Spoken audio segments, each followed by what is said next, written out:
拉小股，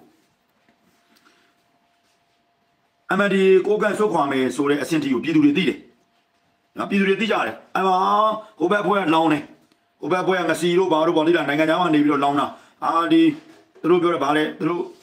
苗东好啦，啊的啥跑的路包路伢路都苗标的，哎你搞的那个家伙的啦，那今朝路啊，比乌的嘛的啦，喏，哎俺那个嘛先来没，那个家伙那边了嘛。မြန်မာနိုင်ငံတို့အကျိုးမပြုတဲ့လူတွေနဲ့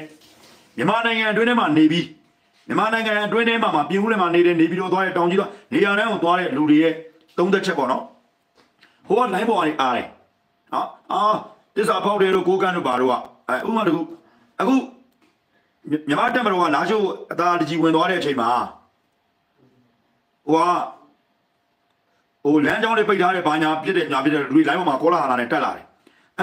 MND ကိုကရဲ့ UWSA ရဲ့ဝါတွေကတက်မတော်စစ်ကြောင်းတွေဝင်လာမှာဖြစ်တဲ့အတွက်တို့ကလုံခြုံရေးဆောင်ပေးရတယ်နော်လုံခြုံရေးဆောင်ပေးရတာတက်မတော်အသာရပဲဝင်သွားတာဘာလို့လုံခြုံရေးဆောင်ပေးလဲ TNL ဂျမ်ဘက်လက်နက်ကင်တောင်းချမ်းသူတဘုံ AA တောင်းချမ်းသူတဘုံ TNL နဲ့ AA နဲ့လက်နက်ကင်ထားတဲ့တချို့သောလူတွေရဲ့အောက်မှာနော်ဗမာကြိုတပေါက်ပေါ့ PDF တွေနော်အဲ့ဒီအရာတွေအားလုံးကိုတက်မတော်ရမကအရှင်းမြောက်တိုင်းစစ်တပ်နဲ့ကြုတ်တဲ့ကိုပြန်ဝင်လာတာကိုအနောက်ဆက်ပြုတ်မှစိုးလို့ MNDA ကိုကန်တို့ UWSA ဝါတို့ကလုံခြုံရေးယူပေးရတာအဲ့တော့မသိတဲ့စောက်ပိတ်စောက်လုံးစောက်တုံးစောက်ရတွေကဝင်လာမှာမလို့ပိတ်ထားတယ်တို့လာရှိုးရမကယူဝိုင်းထားတယ်တို့စစ်တပ်ကြီးဝင်လာရင်ခဏပဲဝင်လာပြီးတော့ပြန်တက်မှာလို့အဲ့လိုหนีပိန်းနဲ့လက်ပိန်းတို့ချီးပိန်းမြန်မာပြည်မှာမွေးရပါချက်မပြေးတဲ့လူတွေရှိတာကျွန်တော်ပြောမယ်လွန်ခဲ့တဲ့4ရက်လောက်ထဲကလေဟက်စကီပေါ့နော်ခင်ဗျားတို့သိကျင်တယ်ဟာလီကော်ပတာဟက်စကီ6စီးလောက်နဲ့တက်မတော်ကရောက်နေတာနော်တက်မတော်ကလွန်ခဲ့တဲ့3ရက်ပေါ့နော်3ရက်နဲ့4ရက်ဂျားထဲမှာတွေက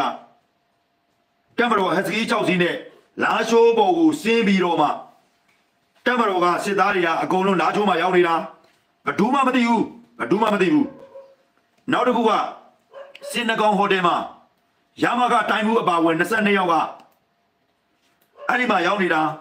ဘာလို့ရောက်နေရလဲသိလားအခုဒီနေ့တရုတ်ကောင်စစ်ဝင်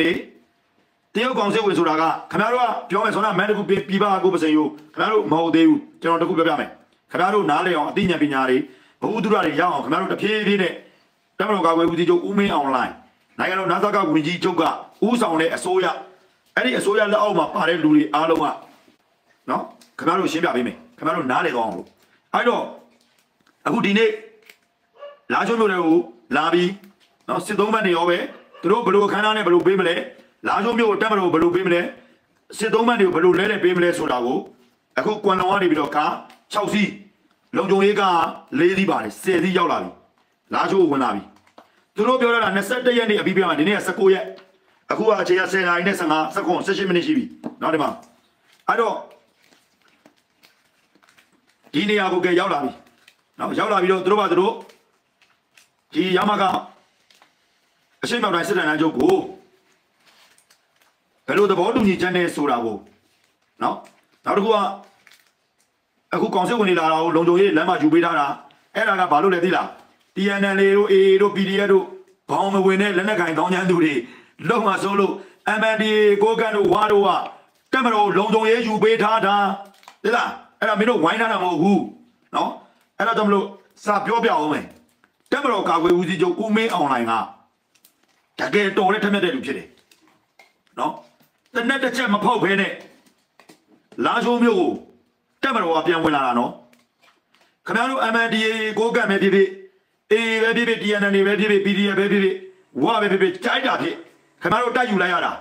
လူအသက်ပေါင်းမြောက်များစွာပေးဆက်ပြီးတော့မှနှစ်ပတ်ပေးဆက်ပြီးတော့မှရမကောက်ခင်ဗျားတို့ရတယ်လို့ဘာလို့လိုက်လှုပ်လိုက်တာတကယ်တော့ခင်ဗျားတို့ရသွားတာမဟုတ်ဘူးအခုဦးမင်းအောင်လိုင်းတောက်တော့ကကွယ်ဦးစီးချုပ်က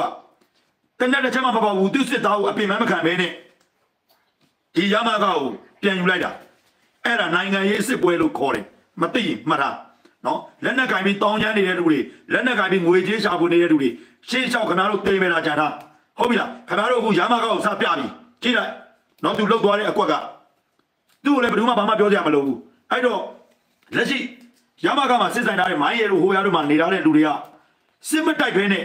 ဝင်သွားတာနော်စစ်သားကဟာငါတို့ဘာကတူကြီးတော်လိုက်တာ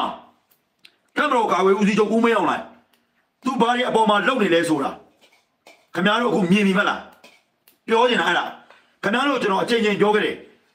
အလင်းစလုံးမဆုံးဖြတ်ပါနဲ့လူတိုင်းကကိုယ်သွေးကိုယ်နိုင်ငံကိုယ်ရည်ကိုယ်ပြည်လို့တည်တယ်နိုင်ငံရေးစစ်ပွဲလူမျိုးရေးစစ်ပွဲဘာသာရေးစစ်ပွဲနယ်မြေလူစစ်ပွဲဖြစ်တဲ့အချိန်မှာအခု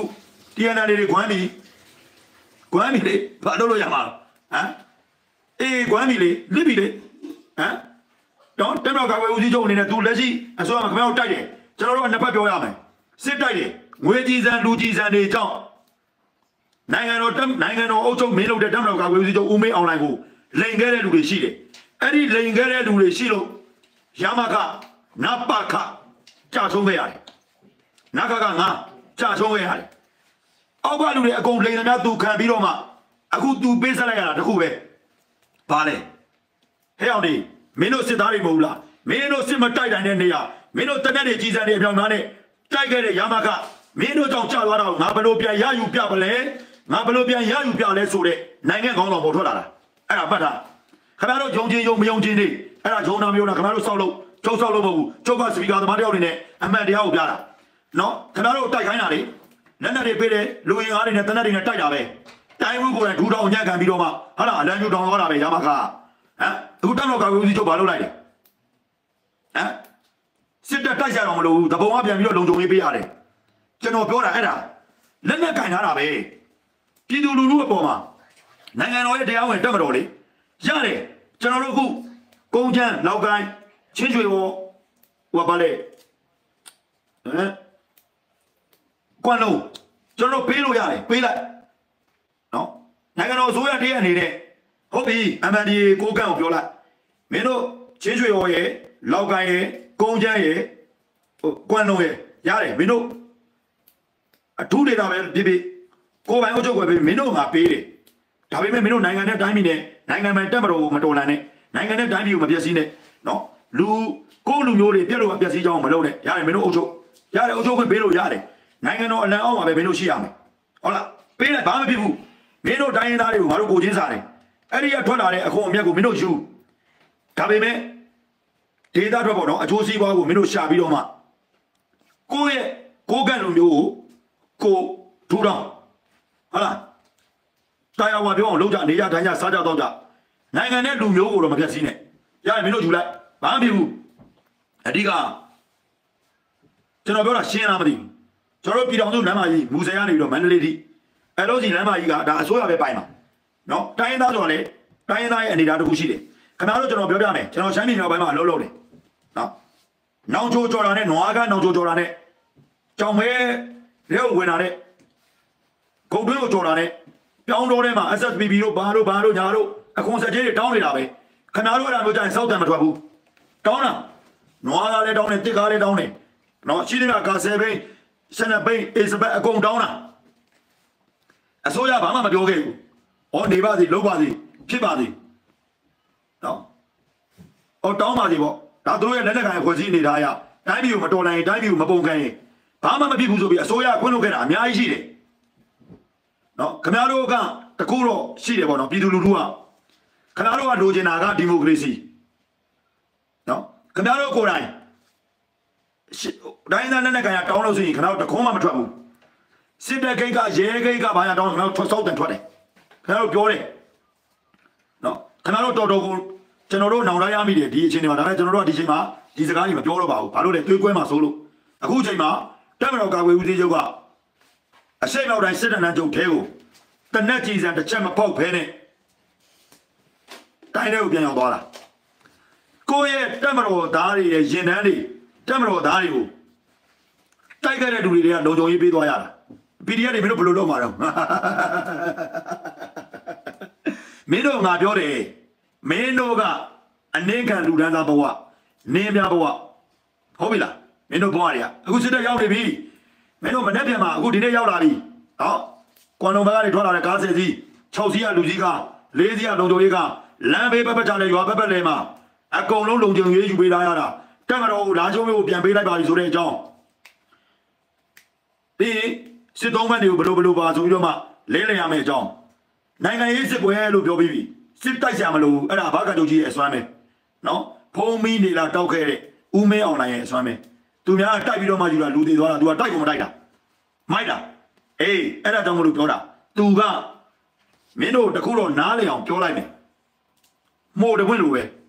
အကျန်းကဘယ်တော့မှအချောကိုမနိုင်ဘူးမင်းတို့ကြိုက်တော့ကျန်းကြိုက်တော့တိုက် तू လဲတိုက်ကနေလေ तू မှတက်မတော်ကြီးတီထောင်ထားတဲ့စစ်သားတွေရှိရလေတိုက်လေတိုက်လို့တေတော့ဘာဖြစ်လို့စစ်သားပဲတေတာပါစမ်းလေဟ